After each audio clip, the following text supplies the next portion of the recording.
Hey everyone, Arabella from Arabella's Voice Studio here, back for another episode of Piano for the Vocalist. Now this is a rather exciting episode for us because we're not actually going to concentrate on piano, but rather guitar. I'm joined by another instructor at the studio. Welcome, Quinn. Quinn not only specializes in metal singing and contemporary voice, but also recording, production, and you guessed it, guitar. Quinn and I were chatting before our lessons today about how similar it is to teach a singer to accompany themselves on piano and guitar. So I asked Quinn to jump on today to give us his top tips and tricks for getting a singer playing and singing at the same time. Thanks again, Quinn. We're excited to have you. Hi, thanks for having me. When it comes to accompanying yourself or someone else on guitar, I'll start with when you're accompanying yourself. First thing I would say is make sure you have your hands good. Have all of the things you're going to be doing with your hands completely ingrained in your muscle memory. Because this,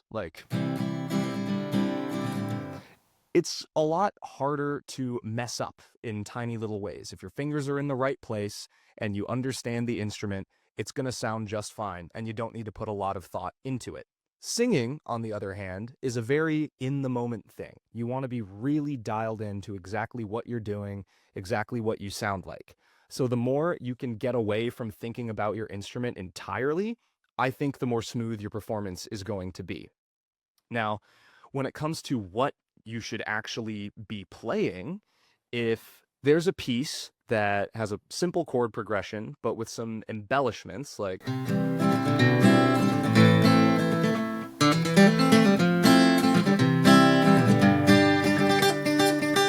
something like that, where there's a lot of kind of twinkly stuff on the top, think about how that's going to blend or maybe even interfere with your vocal melody or your performance. So if you're sitting behind a singer and they're handling the melody, maybe stay away from the melody. Focus in on some of those root notes so that you don't step on anybody's toes or vice versa. Two melodies going at the same time can be really cool and really sweet, but that has to be done with care to make sure that they actually blend and harmonize well.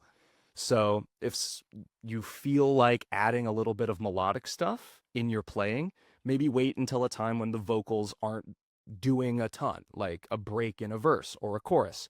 Throw in a little lick there. It's awesome, but mostly try to avoid stepping on the lead or soloist's toes by keeping it simple, keeping it in the back until it is your time to show off a little bit.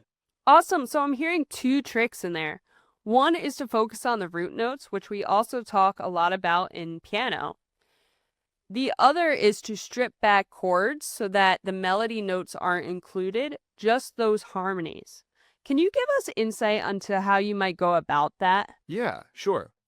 So for that thing I just played,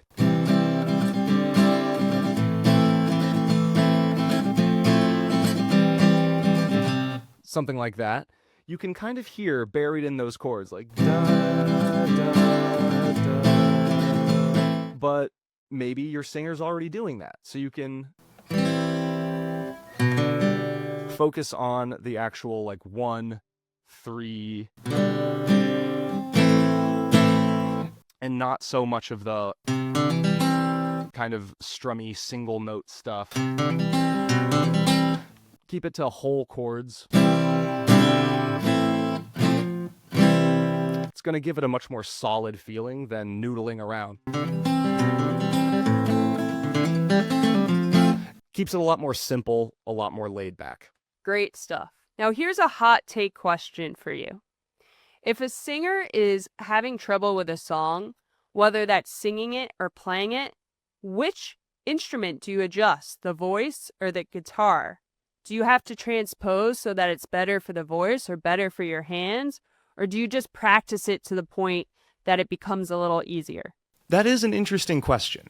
I feel like if you're accompanying yourself, you kind of have to adapt both in a way that works for you. So if there's a song with a really powerful belt in it, but you don't have that in your range, so you decide to move it down an octave, you're still hitting the right note, but it's not quite in the same place in your range, which will give it a much different emotional impact. So you might want to still keep that note up there, but then adjust the guitar part so that it still works in your range, even though you're still up here, even if the original note was like way up here, and there's no way you're ever hitting that. So I think a healthy balance where it still feels comfortable in your range and still has the right impact and delivery, but sometimes that's not quite enough because it might be a key that's super foreign to you and just isn't working. Then I'd say move it on the instrument. Makes sense. And when you go about practicing, should you just focus on guitar and voice separately, or should you practice accompaniment skills together? Like I said at the beginning, I would probably work on the guitar part first, just to make sure I have it in my hands.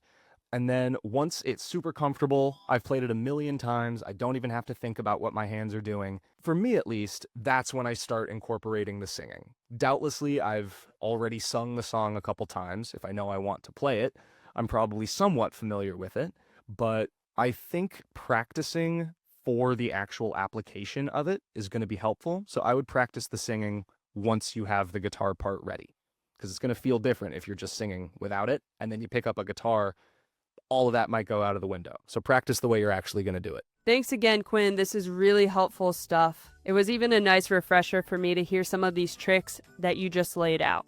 As we said in the beginning, accompaniment is one of those skills that transcends instruments, whether that be piano or guitar. So I'm sure that Quinn will be back on with more tricks just like this. So make sure you comment below on what you want us to cover next. We know that we can't cover everything in a 60-minute vocal lesson. If we did that, you wouldn't have any time to sing. That's why this channel exists, so that we can give you all that extra stuff that we know you've been asking for. So make sure you subscribe to the channel so that you get notified for our next video release. See you next time.